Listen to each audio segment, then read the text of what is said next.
bisa duduk di sana. Ya. Menyelesaikan di sini masyarakat yang duduk jadi. Oh, siap.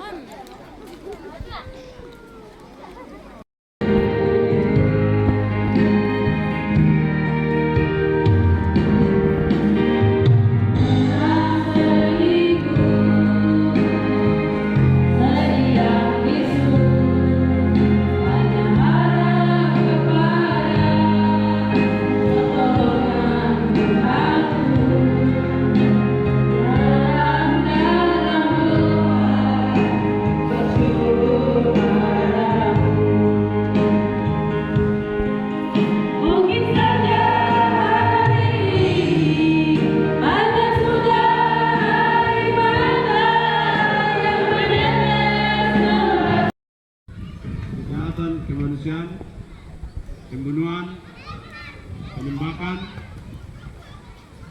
kemudian tubuhnya dimutilasi, dan selanjutnya dibuang ke sungai. Lalu kendaraan yang digunakan dibakar, penghilangan barang bukti.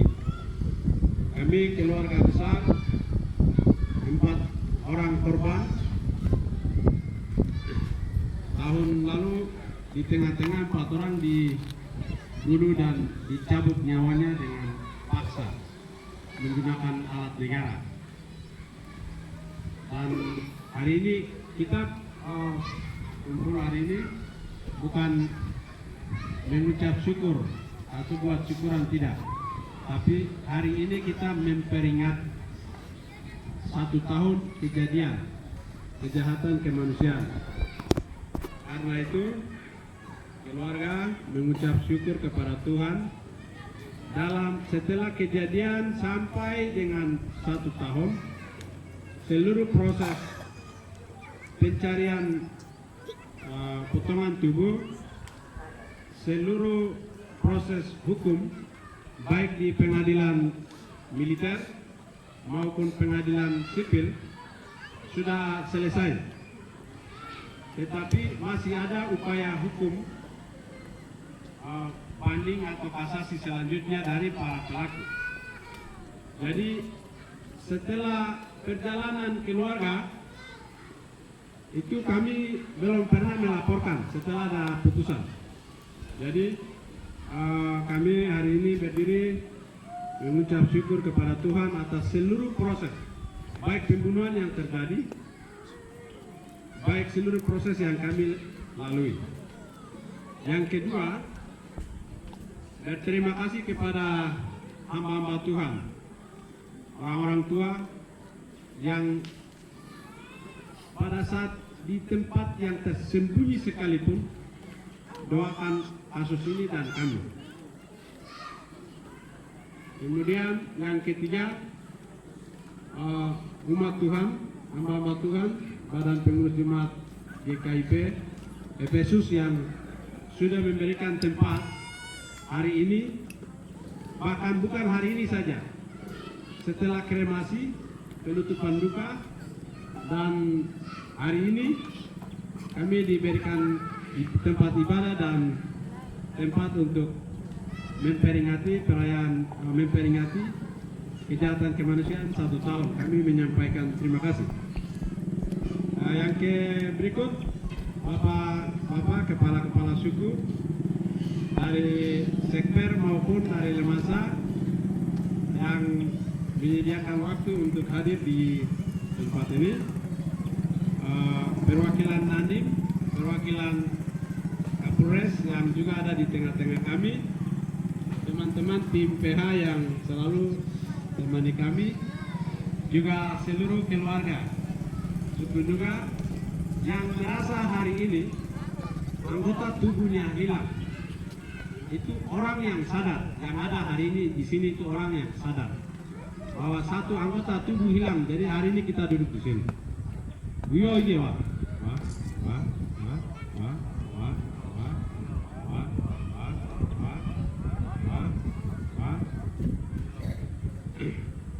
Kami orang gunung itu ada budaya untuk balas.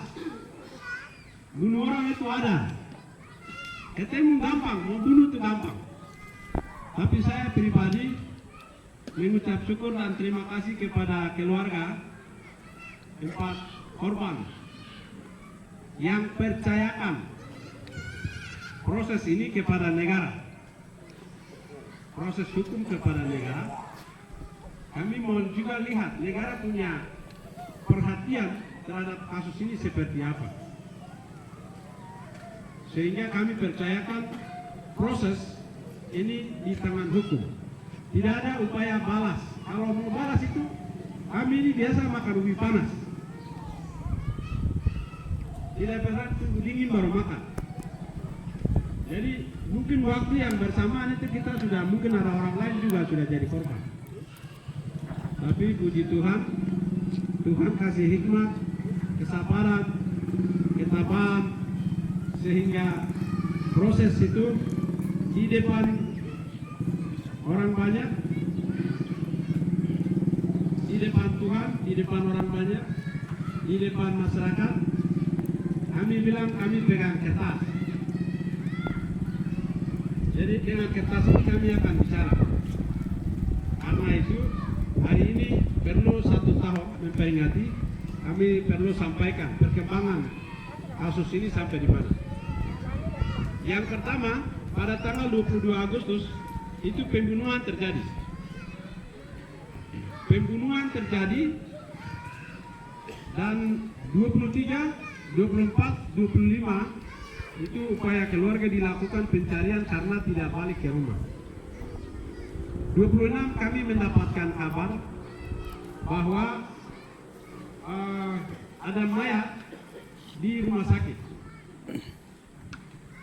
Kemudian kami keluarga pergi mengidentifikasi dan memastikan bahwa korban yang ada di dalam rumah sakit RSUD Mimika itu adalah adik kami. Setelah kami lihat, ternyata itu kepalanya tidak ada, tangannya tidak ada. Yang ada cuma badan, kepala tidak ada, kaki tidak ada. Yang ada cuma badan dan itu sudah rusak. Karena ada direndam dalam air, jadi tubuhnya sudah rusak. Tapi kami bisa pastikan dari ciri-ciri fisik yang ada bahwa itu adik kami, atas nama Arnold Lombere, ditemukan pada tanggal 26 Agustus di Lokong, Kampung Tigapu. Tanggal 27, upaya pencarian keluarga menghasilkan buah, kita menemukan potongan tubuh Lemaniel Nirigi. Di Lemaniel Nirigi potongan tubuh baru kami tahu ternyata di situ ada batu yang diisi di dalam karung sebagai pemberatan dibuang ke sungai. Tapi puji Tuhan itu mayat bisa terapung kalaupun ada batu. Ya, disembunyikan, dihilangkan, tapi bisa terangkat. Kondisi tubuhnya sama, rusak, dipotong kepala dan dipotong kaki. Ada luka-luka di sekujur tubuhnya. Kemudian tanggal 28 kami melakukan pencarian tidak dapat. 29 kami menemukan potongan tubuh dari Rian Nirigi. Itu lebih rusak lagi. Tubuhnya sudah lebih rusak. Jadi hampir sebagian besar ini tidak ada. Yang ada cuma dada kanan, paha, itu saja. Yang lain sudah hilang. Kemudian tanggal 30 tidak ada, 31 kami juga menemukan potongan tubuh dari Atistini. Itu lebih rusak lagi. Ya itu cuma paha dengan pinggul di sini saja, sebagiannya tidak ada. Jadi setelah kami temukan identifikasi korban melalui tim Polda Papua, selanjutnya pada tanggal 16 September dilakukan kremasi di depan. Yang dikremasi atau dibakar di depan itu sebagian besar anggota tubuh sampai dengan hari ini tidak ada. Sampai dengan hari ini tidak ada. Kemudian setelah bulan September tanggal 16 kita kremasi di depan, upaya hukum jalan terus. Bulan Januari mulai dipersidangkan di Pengadilan Tinggi Militer Surabaya. bersyukur mereka pindahkan di Jayapura dan kami bisa ikuti di Jayapura. Dan bersamaan juga Pengadilan Negeri Timika melakukan sidang terhadap para pelaku sipil. Jadi pelakunya berjumlah 10 orang. 6 orang TNI dari Brigade aktif, kemudian 4 orang sipil. Lalu bulan Februari itu putusan pengadilan dari Pengadilan Tinggi Militer Surabaya. Di antara 6 orang pada bulan Desember pada tanggal 24 itu pelaku atas nama Kapten Domingus Kainama meninggal di penjara. Jadi yang diadili 5 orang. Dari 5 orang, 3 diantaranya Mayor Franciscus Daki, Ahmad Amin Sese, kemudian Rizky Oktav Mulyawan itu dihukum seumur hidup. Kalau Putra Kilismen dan Pargo Rumbo itu dihukum 20 tahun dan 15 tahun penjara. Itu di bulan Februari.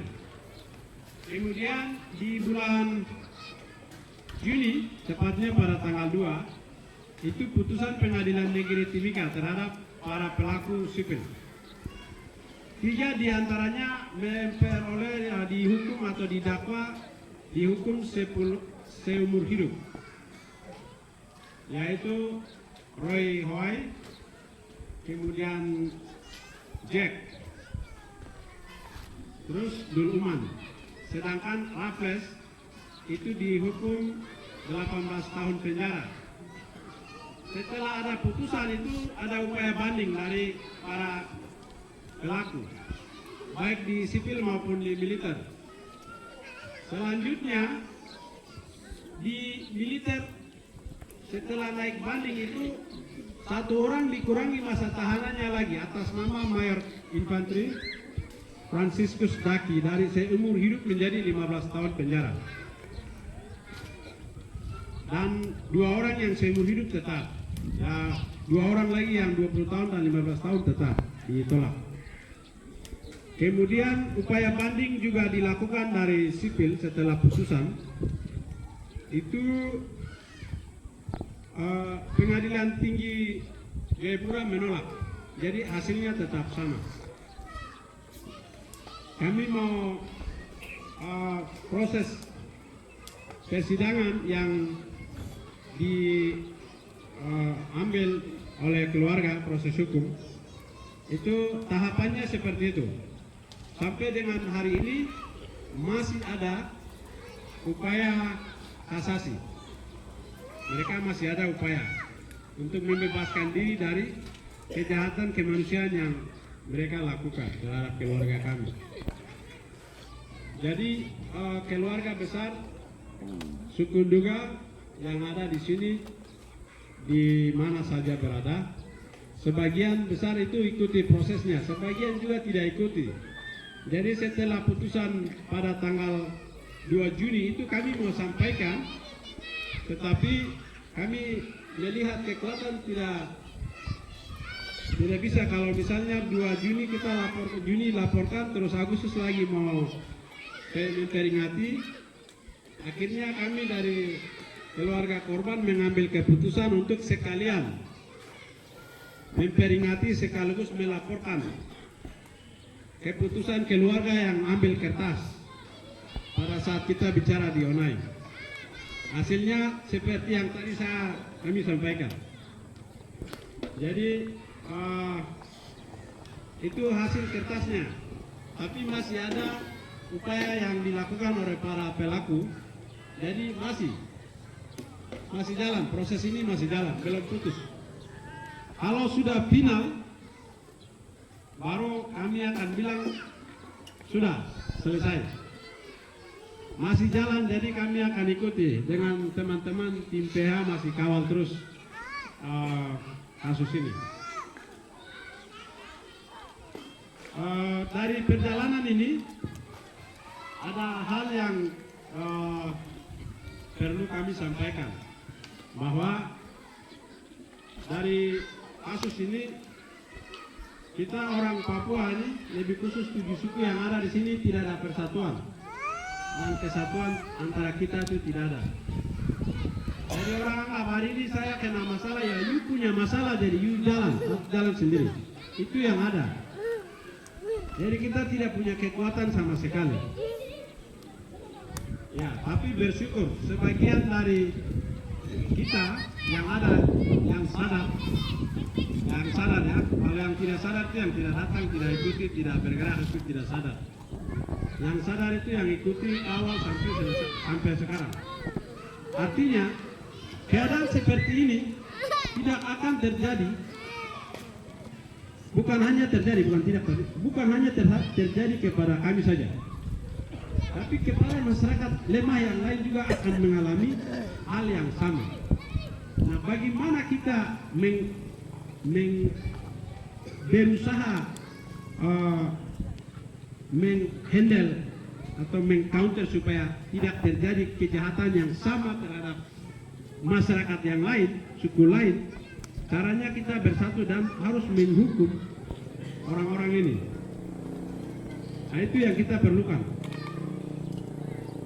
Kalau kita biarkan, itu biasa, nanti besok lagi akan lakukan terhadap suku lain. Hari ini suku Nuga kami yang kena, besok suku lain, besok suku lain. Itu biasa, kalau begitu biasa ya, dia bunuh terus. Babi binatang boleh kalau begitu. Kita biara jadi biasa, membunuh juga kasihan, tapi ini manusia ini. Jadi kesatuan antara suku-suku ini penting supaya hal-hal ini kita bisa sama-sama menghadapi. Karena selama proses hukum jalan ini, sebagian dari teman-teman itu tidak pernah gabung, dari saya punya kekecewaan yang saya sampaikan. Minta maaf. Ya, ada 1-2 orang yang datang temani saya, itu terima kasih. Tuhan yang akan balas. Dan itu kita memperhatikan supaya keadaan seperti ini tidak terulang. Jadi hari ini tepat 1 tahun kejahatan kemanusiaan yang dilakukan dengan menggunakan alat negara, membunuh, menembak, membunuh dan memutilasi. Kita memperingatinya.